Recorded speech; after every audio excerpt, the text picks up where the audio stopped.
ಮೊದಲನೇದಾಗಿ ಶಿಕ್ಷಣದ ಬಗ್ಗೆ ಮಾತನಾಡುವಂಥದ್ದಾದರೆ, ವಿದ್ಯಾರ್ಥಿಗಳಿಗೆ ಈ ತಿಂಗಳು ಅತ್ಯುತ್ತಮವಾದಂತಹ ಫಲಗಳನ್ನು ನೋಡ್ತೀರ ಅಂತಲೇ ಹೇಳ್ಬೋದು. ನಿಮ್ಮ ಕಾನ್ಸಂಟ್ರೇಷನ್ ಲೆವೆಲ್ ಹೆಚ್ಚಾಗುತ್ತೆ ಅಂತಲೇ ಹೇಳ್ಬೋದು. ಸಂಬಂಧಿಸಿದ ವಿಷಯಗಳಲ್ಲಿ ನೀವು ಉತ್ತಮ ಯಶಸ್ಸನ್ನು ಗಳಿಸ್ತೀರ ಅಂತಲೇ ಹೇಳ್ಬೋದು. ಮೊದಲ ವಾರದಿಂದಲೇ ನಿಮಗೆ ಸಕಾರಾತ್ಮಕವಾದಂತಹ ಫಲಿತಾಂಶಗಳು ಸಿಗಲಾರಂಭಿಸುತ್ತೆ ಅಂತಲೇ ಹೇಳ್ಬೋದು ಈ ತಿಂಗಳು. ಇನ್ನು ಸ್ಪರ್ಧಾತ್ಮಕ ಪರೀಕ್ಷೆಗಳಲ್ಲೇನಾದರೂ ನೀವು ಪಾಲ್ಗೊಳ್ತಾ ಇದ್ದೀರಾ ಅಂತ ಹೇಳಿದ್ರೆ, ಇಲ್ಲಿ ನೀವು ಉತ್ತಮ ಅಂಕವನ್ನು ಪಡೆಯುವಂತಹ ಸಾಧ್ಯತೆ ಹೆಚ್ಚಾಗಿದೆ ಅಂತಲೇ ಹೇಳ್ಬೋದು. ಇನ್ನು ಪ್ರಥಮ ದರ್ಜೆಯ ವಿದ್ಯಾರ್ಥಿಗಳಿಗೆ ಸಮಯ ಅತ್ಯುತ್ತಮವಾಗಿದೆ. ಮೂರನೇ ವಾರ ಸ್ವಲ್ಪ ತೊಂದರೆಗಳು ಉಂಟಾದರೂ ಸಹಿತ ಕೊನೆಯ ವಾರ ಉತ್ತಮವಾಗಿರುತ್ತೆ ಅಂತಲೇ ಹೇಳ್ಬೋದು.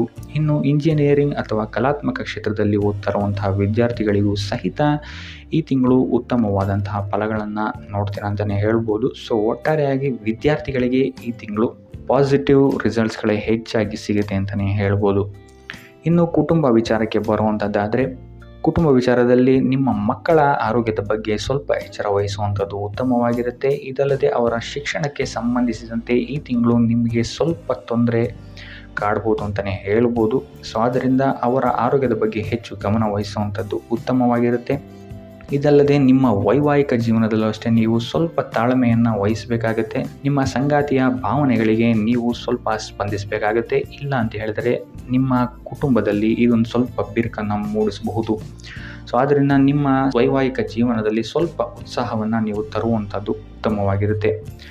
ಬಹಳ ದಿನಗಳಿಂದ ಮದುವೆಗೆ ನೋಡ್ತಾ ಇರುವಂಥವ್ರಿಗೂ ಸಹಿತ ಈ ಸಮಯದಲ್ಲಿ ಉತ್ತಮವಾದಂತಹ ಆಫರ್ಸ್ಗಳು ಬರ್ಬೋದು ಅಂತಲೇ ಹೇಳ್ಬೋದು. ಇನ್ನು ಇದಲ್ಲದೆ ನಿಮ್ಮ ಪೋಷಕರಿಗೆ ಈ ತಿಂಗಳು ನಿಮ್ಮ ಸಲಹೆ ಮತ್ತು ಸಹಕಾರ ಬೇಕಾಗ್ಬೋದು ಅಂತಲೇ ಹೇಳ್ಬೋದು. ಕುಟುಂಬದಲ್ಲಿ ಆದಷ್ಟು ತಾಳ್ಮೆಯಿಂದಿರಲು ಈ ತಿಂಗಳು ಪ್ರಯತ್ನಿಸಿ. ಯಾವುದೇ ರೀತಿ ಬರುವಂತಹ ಸಂದರ್ಭಗಳನ್ನು ಪ್ರೀತಿಯಿಂದ ನಿಭಾಯಿಸಲು ಪ್ರಯತ್ನ ಪಡಿ.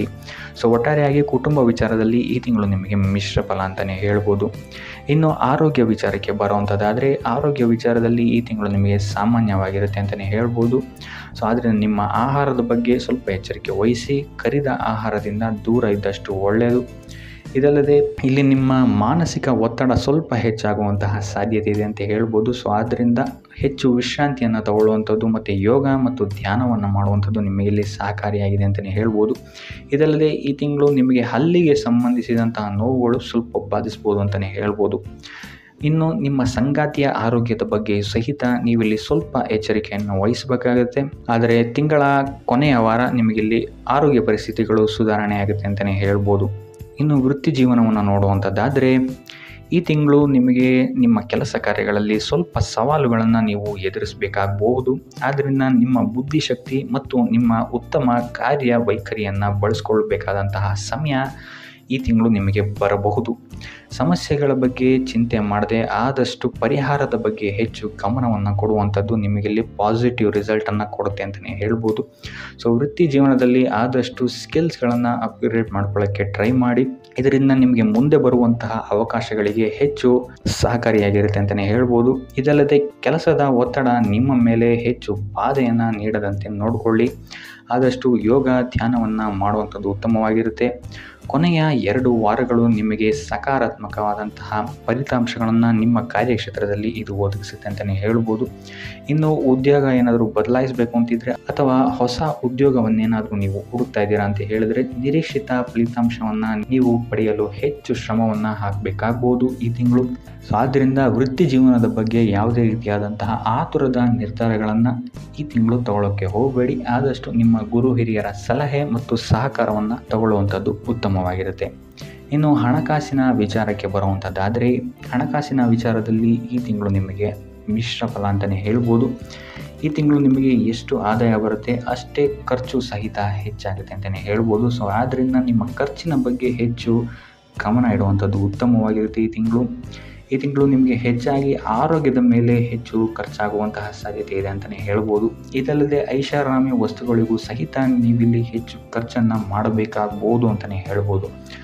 ಆದ್ದರಿಂದ ಹೆಚ್ಚು ಗಮನ ಇಡಿ. ಇದಲ್ಲದೆ ಹೂಡಿಕೆ ಮಾಡಬೇಕಾದ್ರೂ ಸಹಿತ ಯಾವುದೇ ರೀತಿಯಾದಂತಹ ಇನ್ನೊಬ್ಬರನ್ನ ನಂಬಿ ಹೂಡಿಕೆ ಮಾಡೋಕ್ಕೆ ಹೋಗಬೇಡಿ. ಆದಷ್ಟು ಸಾಧಕ ಬಾಧಕಗಳನ್ನು ನೋಡಿಕೊಂಡು ತಜ್ಞರ ಸಲಹೆಯನ್ನು ಪಡೆದು ಹೂಡಿಕೆ ಮಾಡುವಂಥದ್ದು ಉತ್ತಮವಾಗಿರುತ್ತೆ.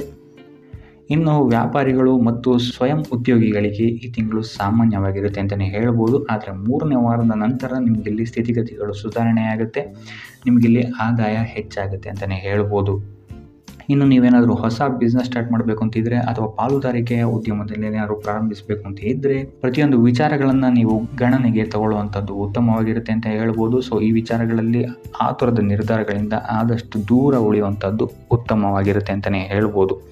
ಸೊ ಒಟ್ಟಾರೆಯಾಗಿ ನಿಮಗಿಲ್ಲಿ ಆರ್ಥಿಕ ಕ್ಷೇತ್ರದಲ್ಲಿ ಮಿಶ್ರ ಫಲ ಇದೆ ಅಂತಲೇ ಹೇಳ್ಬೋದು ಈ ತಿಂಗಳು. ಸೊ ಒಟ್ಟಾರೆಯಾಗಿ ಹಣಕಾಸಿನ ವಿಚಾರದಲ್ಲಿ ಈ ತಿಂಗಳು ನಿಮಗೆ ಮಿಶ್ರ ಫಲ ಅಂತಲೇ ಹೇಳ್ಬೋದು. ಇನ್ನು ಉಪಾಯ ವಿಚಾರಕ್ಕೆ ಬರುವಂಥದ್ದಾದರೆ ಸೋಮವಾರದಂದು ಶಿವಾಲಯಕ್ಕೆ ಭೇಟಿ ನೀಡುವುದು ಅಥವಾ ಹಾಲಿನ ಅಭಿಷೇಕವನ್ನು ನೀಡುವಂಥದ್ದು ಮತ್ತು ಕೈಲಾದಷ್ಟು ದಾನವನ್ನು ಮಾಡುವಂಥದ್ದು ಸಹಿತ ನಿಮಗಿಲ್ಲಿ ನಿಮ್ಮ ಕಾರ್ಯಕ್ಷೇತ್ರದಲ್ಲಿ ಬರುವಂತಹ ಪ್ರತಿಯೊಂದು ವಿಘ್ನಗಳನ್ನು ನಿವಾರಣೆ ಮಾಡೋಕ್ಕೆ ಸಹಾಯ ಆಗುತ್ತೆ ಅಂತಲೇ ಹೇಳ್ಬೋದು. ಸೊ ಇದಾಗಿತ್ತು ಈ ತಿಂಗಳ ನಿಮ್ಮ ರಾಶಿ ಭವಿಷ್ಯ.